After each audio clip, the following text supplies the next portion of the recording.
إن الحمد لله نحمده ونستعينه ونستغفره ونعوذ بالله من شرور أنفسنا ومن سيئات أعمالنا.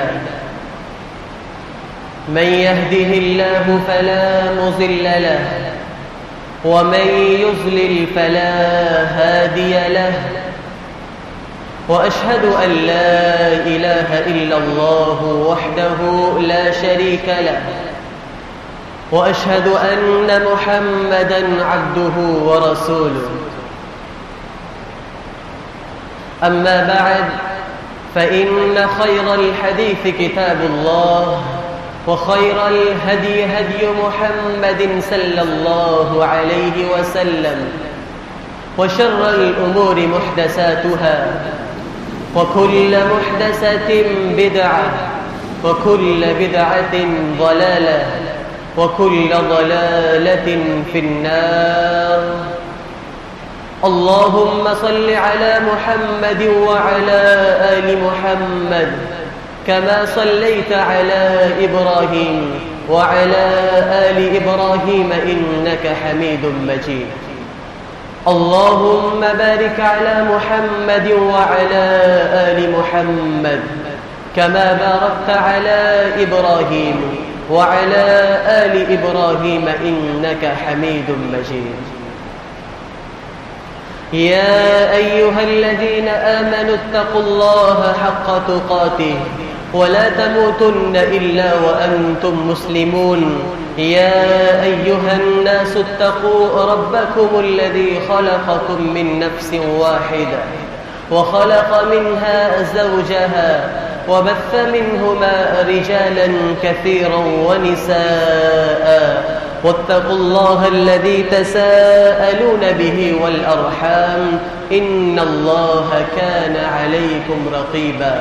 يا أيها الذين آمنوا اتقوا الله وقولوا قولا سديدا يصلح لكم أعمالكم ويغفر لكم ذنوبكم، ومن يطع الله ورسوله فقد فاز فوزا عظيما. رب اشرح لي صدري ويسر لي أمري واحلل عقدة من لساني يفقه قولي. رب زدني علما، رب زدني علما، رب زدني علما. اللهم انفعنا بما علمتنا وعلمنا ما ينفعنا وزدنا علما. سبحانك لا علم لنا إلا ما علمتنا إنك أنت العليم الحكيم. وقال الله تعالى في قرآن المجيد والفرقان الحميد: زين للناس حب الشهوات من النساء والبنين والقناطير المقنطرة من الذهب والفضة والخيل المسومة والأنعام والحرث، ذلك متاع الحياة الدنيا والله عنده حسن المآب. قل أنبئكم بخير من ذلكم للذين اتقوا عند ربهم جنات تجري من تحتها الأنهار خالدين فيها وأزواج مطهرة ورضوان من الله والله بصير بالعباد. الذين يقولون ربنا إننا آمنا فاغفر لنا ذنوبنا وقنا عذاب النار. الصابرين والصادقين والقانتين والمنفقين والمستغفرين بالأسحار. معزز سامعین مکرم،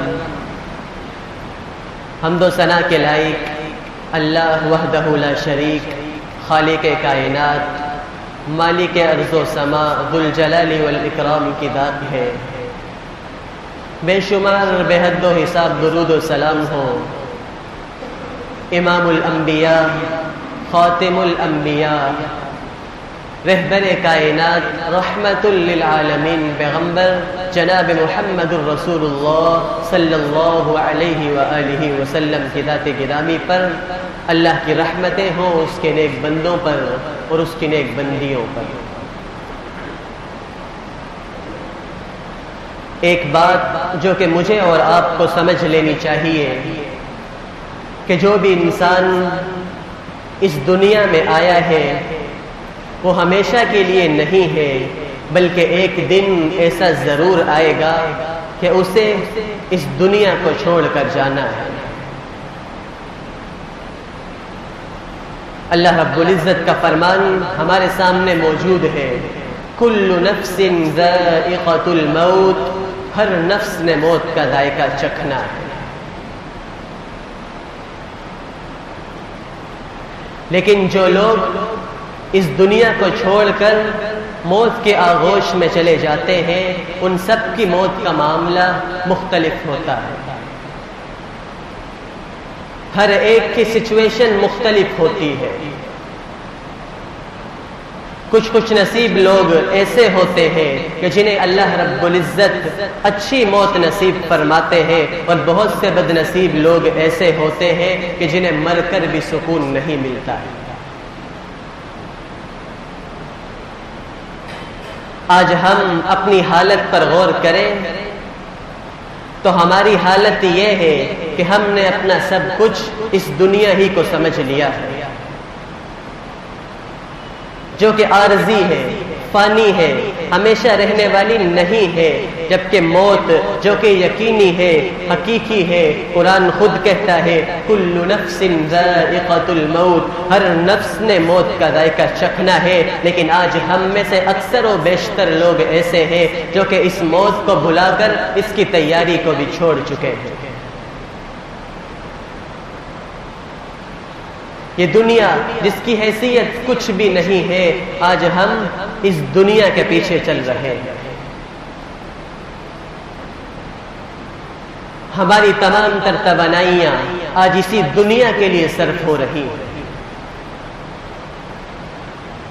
قرآن مجید کا تیسرا سپارہ ہے، سورہ آل عمران ہے۔ اللہ رب العزت فرماتے ہیں زُيِّنَ لِلنَّاسِ، اس میں کوئی شک نہیں ہے، زُيِّنَ لِلنَّاسِ، ہر انسان کے لیے میں نے کچھ چیزیں مزین کر دی ہیں۔ حب الشہوات من النساء، عورتوں کی رغبت، والبنین، ہر انسان یہ چاہتا ہے کہ میرے بیٹے ہوں، والقناطیر المقنطرۃ، ہر انسان یہ چاہتا ہے کہ میرے پاس خزانے ہوں، بینک بیلنس ہو، من الذهب والفضہ، سونا اور چاندی کے انبار ہوں، والخیل المسومہ، میرے پاس اچھی سواریاں ہوں، والانعام، میرے پاس دودھ دینے والے جانور ہوں، والحرث، میرے پاس پراپرٹی ہو۔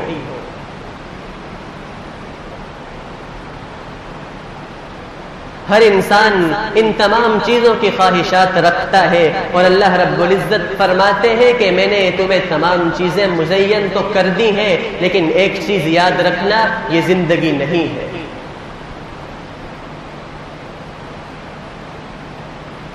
اور انسان کی زندگی کا مقصد، اس کی زندگی کا محور صرف اور صرف ان دنیاوی چیزوں کا حصول نہیں ہونا چاہیے، بلکہ اگر یہ چیزیں مل جائیں تو اسے چاہیے کہ اللہ رب العزت کا شکر ادا کرے، وگرنہ یہ زندگی نہیں ہے۔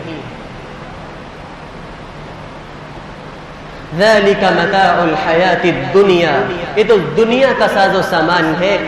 واللہ عندہ حسن المآب، اللہ رب العزت کے ہاں بہترین ٹھکانہ ہے۔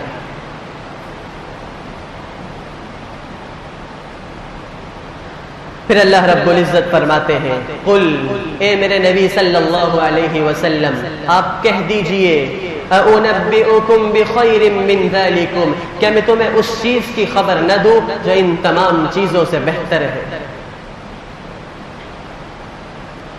آج میں اور آپ اپنا محاسبہ کرتے ہیں کہ کیا آج ہماری زندگی کا محور یہی چیزیں نہیں ہیں؟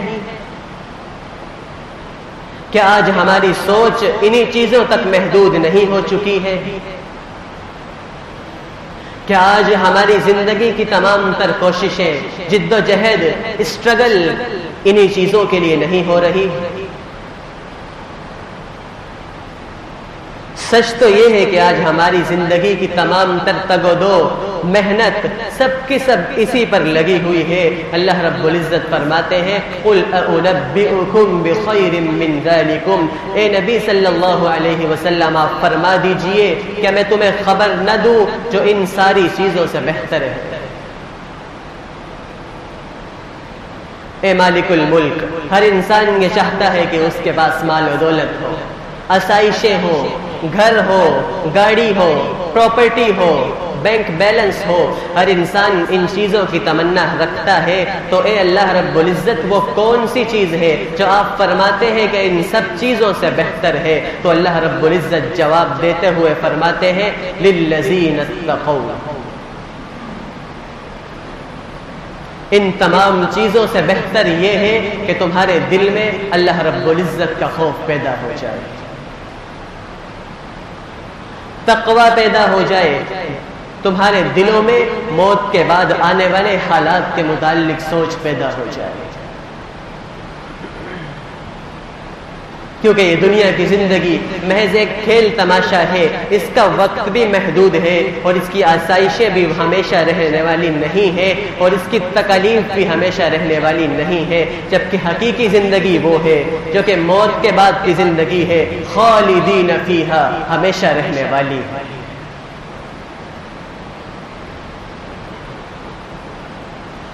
اللہ رب العزت ہمیں بھی تقوی اختیار کرنے والوں میں شامل فرما دے اور ان لوگوں میں شامل فرما دے کہ جن کی سوچ آخرت کی سوچ ہوتی ہے، وہ ہر ایک قدم اٹھانے سے پہلے یہ سوچتے ہیں کہ کہیں ان کا یہ ایک قدم ان کی آخرت کو برباد نہ کر دے۔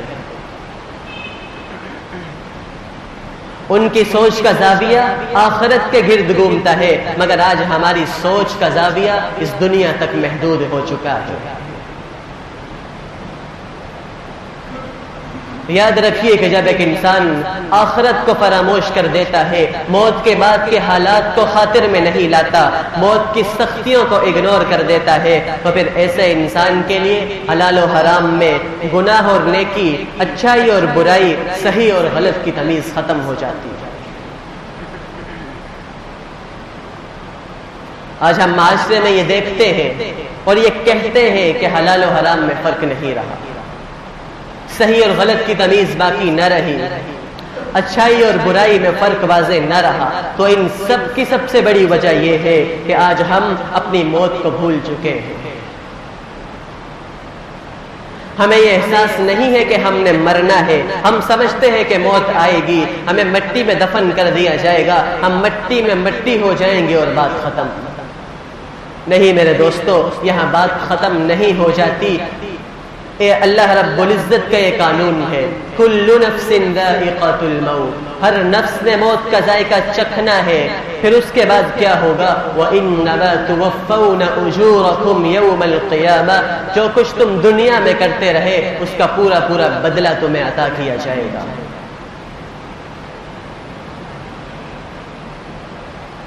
آج میں اور آپ خود اپنا محاسبہ کر سکتے ہیں کہ آج ہم کیا کر رہے ہیں، ہمارے اعمال کیسے ہیں، اور ان سب اعمال کی بیس پر ہمارا جو انجام ہونا ہے وہ کیسا ہوگا، میں اور آپ خود اندازہ کر سکتے ہیں۔ رسول اللہ صلی اللہ علیہ وسلم نے فرمایا اذا مات الانسان، جب کوئی انسان مر جاتا ہے، وہ اچھا ہے یا برا، جب وہ مر جاتا ہے انقطع عملہ، اس کے اعمال کا معاملہ منقطع ہو جاتا ہے۔ وہ زندگی میں اچھے اعمال کرتا تھا وہ بھی کٹ گیا، اگر برے اعمال کرتا تھا تو وہ بھی کٹ گیا، سب کا سب منقطع ہو جاتا ہے۔ الا ثلاثۃ، تین قسم کے اعمال ہوتے ہیں جو اس انسان کے ساتھ رہتے ہیں۔ ایک عمل وہ ہے جو انسان نے کیا، اگر اس کے فوائد لوگوں کو اچھائی کی صورت میں ملتے تھے، یعنی کہ وہ بھلائی کا کام کرتا تھا، لوگ اس سے فائدہ اٹھایا کرتے تھے، تو جب تک لوگ اس سے فائدہ اٹھاتے رہیں گے اس کا ثواب اس انسان کو ملتا رہے گا، کیونکہ اس اچھائی کو شروع کرنے والا وہ تھا۔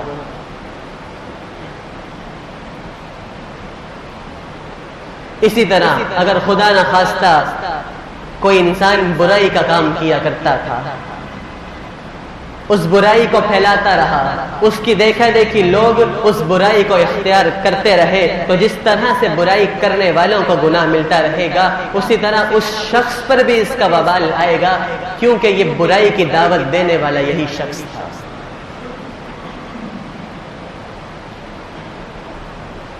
نبی مکرم صلی اللہ علیہ وسلم نے یہاں اس کی مثال اس طرح سے دی۔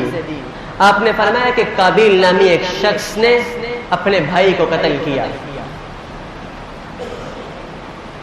اب قابیل نے صرف ایک بندے کو قتل کیا جو کہ اس کا بھائی تھا،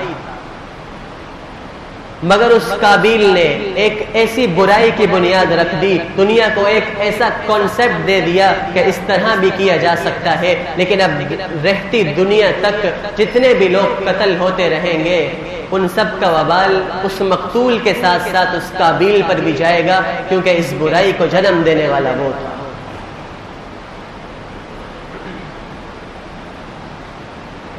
اسی طرح نبی مکرم صلی اللہ علیہ وسلم کی ایک مثال اور لے لیتے ہیں۔ اگر ایک شخص بھلائی کرتا ہے، کسی اچھے کام کو شروع کرتا ہے، قرآن اٹھا کر دیکھیے، مختلف آیات موجود ہے، وَإِن كَانُوا مِن قَبْلُ لَفِي ضَلَالٍ مُبِينٍ۔ رسول اللہ صلی اللہ علیہ وسلم کے بعثت سے پہلے لوگ گمراہی میں مبتلا تھے۔ آپ صلی اللہ علیہ وسلم نے لوگوں کو ہدایت کا راستہ دکھلایا، ان کو ہدایت کی دعوت دی، ایک ایسا کانسیپٹ دیا کہ اس راستے پر چلو گے تو جنت کا راستہ ہے۔ تو اب قیامت تک جتنے لوگ ہدایت یافتہ ہوتے رہیں گے، جتنے لوگ ہدایت کو اختیار کرتے رہیں گے، ان سب کا ثواب رسول اللہ صلی اللہ علیہ وسلم کو بھی ملتا رہے گا، کیونکہ اس کی دعوت دینے والے آپ صلی اللہ علیہ وسلم۔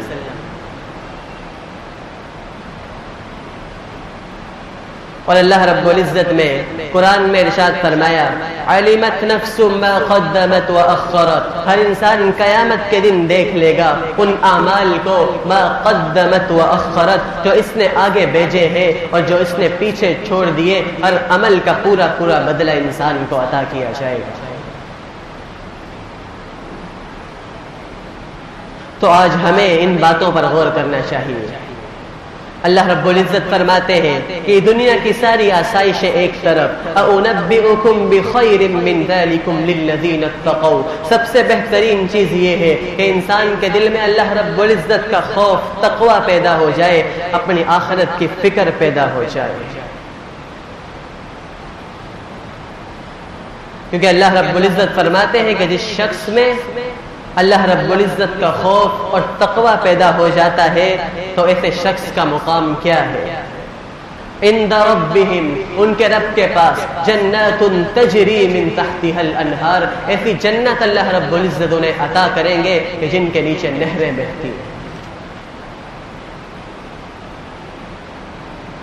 یاد رکھیے، وہ شخص جو صرف اور صرف دنیا کی زندگی میں مگن نہیں رہتا، بلکہ دنیا کے ساتھ ساتھ آخرت کی فکر کو پیدا کر لیتا ہے، اس کے لیے یہ مقام ہے جنات تجری من تحتها الانہار۔ پھر فرمایا کہ چند دن کے لیے نہیں، خالدین فیہا ابدا، ایسی جنت ہے کہ وہ جس میں ہمیشہ رہے گا۔ آج دنیا میں اپس اینڈ ڈاؤنز آتے رہتے ہیں، کبھی ہم پروفٹ میں چل رہے ہیں تو کبھی کرائسس میں آ جاتے ہیں، مگر یہ آخرت کی زندگی خالدین فیہا ابدا، ہمیشہ رہنے والی ہے، کوئی کرائسس نہیں ہے، کوئی بھی کمی نہیں ہوگی، بلکہ اللہ رب العزت مزید بڑھاتا چلا جائے گا اپنی نعمتوں کو۔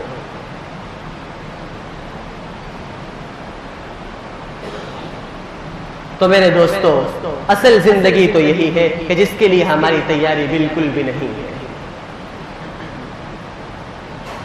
اگر آج ہم موت سے خوف زدہ ہیں تو صرف اس کا ایک ہی وجہ ہے کہ آج ہم نے موت کی تیاری نہیں کی۔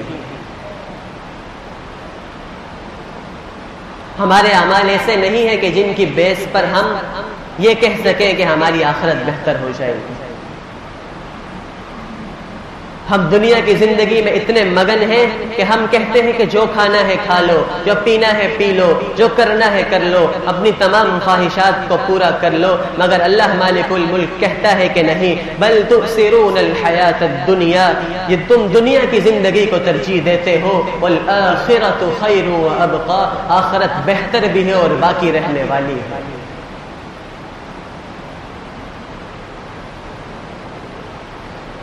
فرمایا للذین اتقوا، جس کے دل میں اللہ رب العزت کا ڈر پیدا ہو جائے، عند ربہم، ان کے رب کے پاس کیا مقام ہے، جنات تجری من تحتها الانہار، اللہ رب العزت انہیں جنت عطا کریں گے۔ یہ جنت کیسی ہوگی؟ سب سے ادنا جنتی، جسے ہم سمجھتے ہیں کہ اللہ رب العزت نے کچھ نہ دیا ہو، اللہ رب العزت اسے بھی جنت میں کیا مقام عطا کریں گے۔ اللہ رب العزت فرمائیں گے کہ جاؤ تم بھی جنت میں داخل ہو جاؤ۔ یہ انسان اتنے چھوٹے ظرف کا مالک ہے، یہ کہے گا اتذهب بی وانت رب العالمین، یا اللہ آپ مجھ سے مذاق کر رہے ہیں، میں جنت میں کیسے جا سکتا؟ اور ایک اور روایت کے الفاظ ہے کہ یہ جائے گا اور واپس آ جائے گا اور کہے گا کہ جنت تو بھری ہوئی ہے، میرے لیے اس میں کیا ہے؟ اللہ رب العزت فرمائیں گے ان لک الدنیا ومثلها ومثلها ومثلها وعشرۃ امثال، 10 دنیا جتنی ہو تیری ایک دنیا ہو، جاؤ میں تمہیں اتنی جگہ جنت میں دیتا ہوں۔ غور کریے گا کہ یہ وہ ادنا جنتی ہے کہ جسے ہم سمجھتے ہیں کہ اللہ رب العزت نے بہت کم نوازا ہو، تو میرے دوستو جو اعلیٰ جنتی ہوگا اس کا کیا مقام ہوگا، اس کی جنت کیسی ہوگی؟ لا عین رأت، کسی آنکھ نے دیکھا نہیں، ولا اذن سمعت، کسی کان نے سنا نہیں، ولا خطر علی قلب بشر، کسی دل میں کبھی اس کا خیال بھی نہیں آیا ہوگا۔ یہ وہ جنت ہوگی جو اللہ رب العزت اعلی جنتی کو عطا کریں گے۔ اللہ رب العزت ہمیں بھی یہ جنت عطا کرتا ہے۔ لیکن بات وہیں آ جاتی ہے، ملے گی تو تب جب ہم اس کے لیے کوشش کریں گے۔ اور کوشش کیا ہے؟ ہماری زندگی کا ہر اٹھنے والے قدم اس کے سامنے 2 راستے ہیں، ایک حلال کا، ایک حرام کا۔ ہم یہ سوچتے ہیں کہ ہمارا ایک قدم حلال کی جانب بڑھ رہا ہے یا حرام کی جانب۔ اگر بغیر سوچے سمجھے اپنے قدم کو اٹھائیں گے تو یقینی بات ہے کہ یہ جہنم کی گہرائیوں میں جائے گا،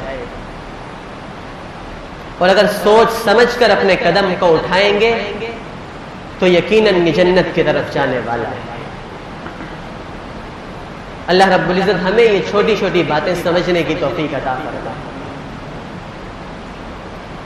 اب ہمیں کیسے پتہ چلے گا کہ یہ انعامات، یہ جنت کن لوگوں کو ملے گی، یہ نعمتیں کن لوگوں کو اللہ رب العزت عطا کریں گے؟ اگلی آیات میں اللہ رب العزت نے ان لوگوں کی صفات کو بیان کر دیا ہے کہ جنہیں اللہ رب العزت یہ جنت عطا کریں گے۔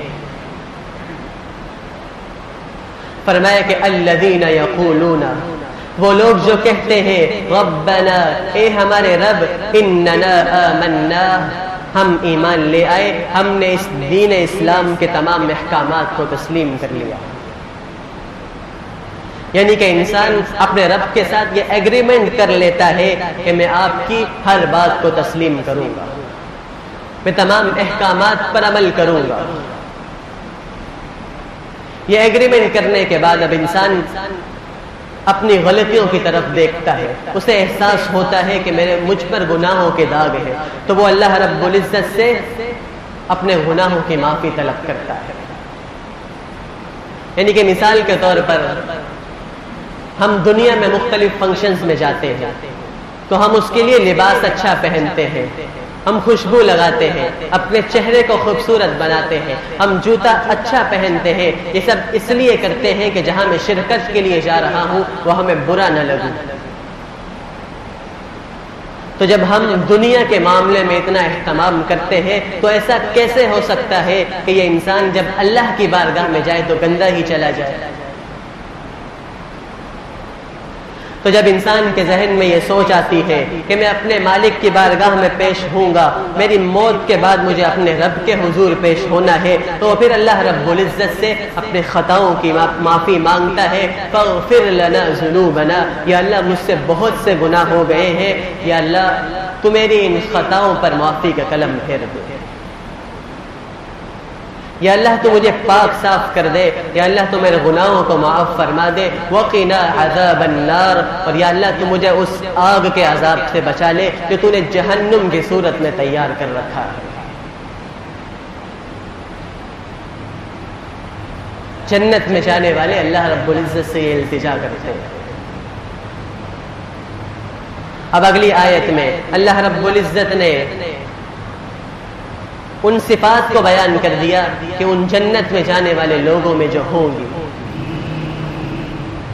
فرمایا کہ پہلی صفت الصابرین، یاد رکھیے یہ دنیا ہے، اس میں اونچ نیچ آتی رہتی ہے، آج صحت دی ہے تو کل بیماری بھی آ سکتی ہے، آج عروج دیا ہے تو کل زوال بھی آ سکتا ہے، آج جوانی دی ہے تو کل بڑھاپا بھی آ سکتا ہے، آج رزق میں فراوانی ہے تو کل تنگی بھی آ سکتی ہے، کچھ بھی آ جائے، کوئی بھی حالات بن جائے، الصابرین یہ ایمان والے، یہ جنت میں جانے والے، ہر حال میں صبر کرنے والے۔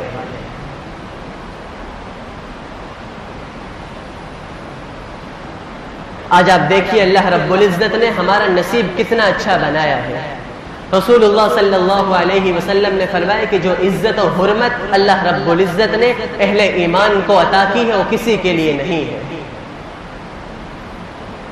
جب اللہ رب العزت انہیں نعمتوں سے نوازتا ہے، وہ اللہ کا شکر ادا کرتے ہیں، اس شکر کے ادا کرنے پر مزید نعمتوں سے نوازے جاتے ہیں۔ جب اللہ رب العزت ان سے کوئی چیز چھین لیتا ہے تو وہ اس پر صبر کرتے ہیں، اس صبر کے کرنے پر اللہ رب العزت انہیں پھر انعامات سے نواز دیتا ہے، انہیں اجر و ثواب عطا کر دیتا ہے، یعنی کہ یہ دونوں صورتوں میں محروم نہیں ہے۔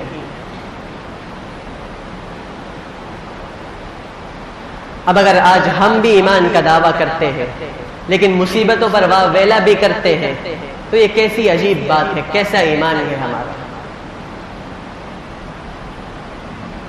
قرآن کہتا ہے کہ ایمان والے وہ ہیں جو صبر کرنے والے ہیں۔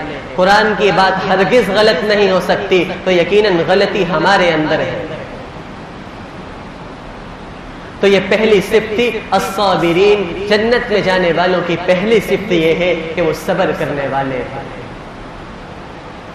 پھر فرمایا دوسری صفت والصادقین، ایمان والے وہ ہیں، جنت میں جانے والے وہ ہیں جو کہ سچ بولنے والے ہیں۔ یہاں ہم اپنے آپ کو جھنجھوڑتے ہیں کہ آج ہم کتنا سچ بولتے ہیں۔ ہم تو مذاق میں جھوٹ بول دیتے ہیں، جہاں کوئی فائدہ اور نقصان کی بات ہی نہیں ہوتی ہم وہاں بھی جھوٹ بول دیتے ہیں۔ آج ہماری خرید و فروخت اسی جھوٹ پر ہوتی ہے۔ آج ہم چند ٹکوں کی خاطر اپنی ایمان کو بیچ دیتے ہیں۔ اور سب سے بڑی بات یہ علماء، یہ انبیاء کے وارث کہلانے والے، یہ منبر و محراب پر کھڑے ہو کر اس قرآن کو آگے رکھ کر اگر جھوٹ نہ بولتے تو آج ہم فرقوں میں نہ بٹے ہوتے۔ یہ میں نہیں کہتا، یہ قرآن کہتا ہے۔ قرآن اٹھائیے، 10واں سپارہ ہے، سورہ توبہ ہے۔ ان کثیرا من الاحبار والرہبان، اکثریت علماء اور راہب ایسے ہیں، لیأکلون اموال الناس بالباطل، جو لوگوں کا مال ناحق طریقے سے کھاتے ہیں، ویصدون عن سبیل اللہ، انہیں اللہ کی راہ سے روکتے ہیں، ان پر حق بات کو ظاہر نہیں کرتے۔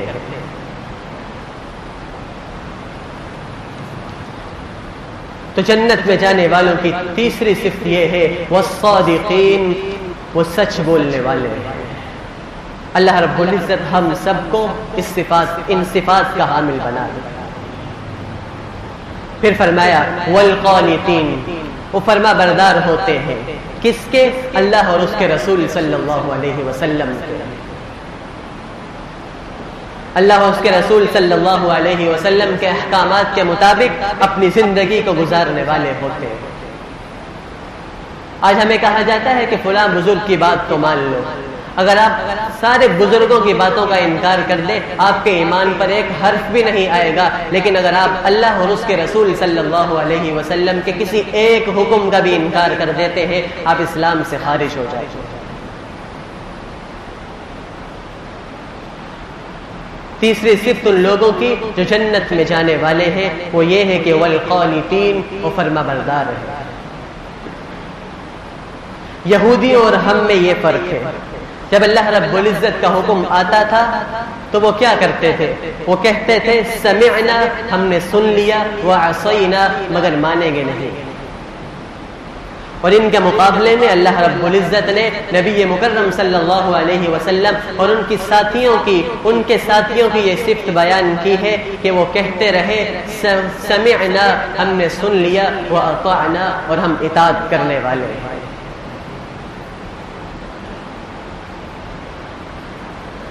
آج اگر ہم بھی ایمان کے دعوے دار ہیں تو آج ہم اپنے آپ کو چیک کریں کیا ہمارے اندر یہ صفت پیدا ہو چکی ہے؟ کیا ہم اللہ اور اس کے رسول صلی اللہ علیہ وسلم کی فرما برداری میں اپنی زندگی گزارنے والے ہیں؟ اللہ رب العزت ہمارے اندر بھی یہ صفت پیدا کر دے۔ چوتھی صفت جنت میں جانے والوں کی والمنفقین، وہ اپنا مال خرچ کرنے والے ہیں، اپنا مال دوسروں پر خرچ کرتے ہیں، لوگوں کا مال نہیں ہتھیاتے۔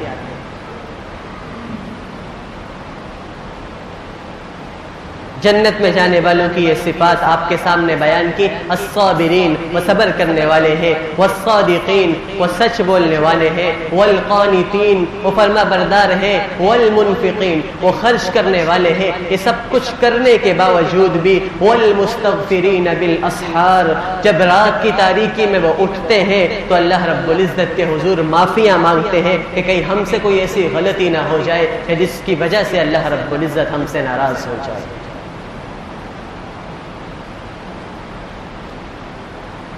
محترم دوستو، میں اور آپ اپنے دل سے سوال کرتے ہیں کہ کیا ہمارے دل میں ایسے جذبات موجود ہیں کہ ہمارے اندر یہ صلاحیت پیدا ہو رہی ہے کہ ہمارے اندر یہ ایسی سوچ جنم لے رہی ہے؟ دن تو دن مگر رات کے وقت بھی جب وہ اٹھتے تو اپنے گناہوں کی معافی طلب کرتے ہیں، والمستغفرین بالاسحار۔ اور یہی وہ لوگ ہیں جن کے لیے اللہ رب العزت نے یہ نعمتیں بنائی ہیں، انہیں اللہ رب العزت نے جنات تجری من تحتها الانہار، ایسی جنت عطا کرنی ہے کہ جن کے نیچے نہریں بہتی ہیں۔ یہی وہ لوگ ہیں جنہیں اللہ رب العزت نے جنت کا سرٹیفکیٹ عطا کرنا ہے۔ یاد رکھیے کہ جس انسان کے اندر یہ صفات پیدا ہو جاتی ہیں تو وہ انسان کبھی موت سے نہیں ڈرتا، کیونکہ وہ جانتا ہے کہ حقیقی زندگی وہی ہے جو موت کے بعد شروع ہونی ہے، اور اللہ رب العزت نے انہی صفات کے حامل لوگوں کے لیے جنت کو تیار کر رکھا ہے۔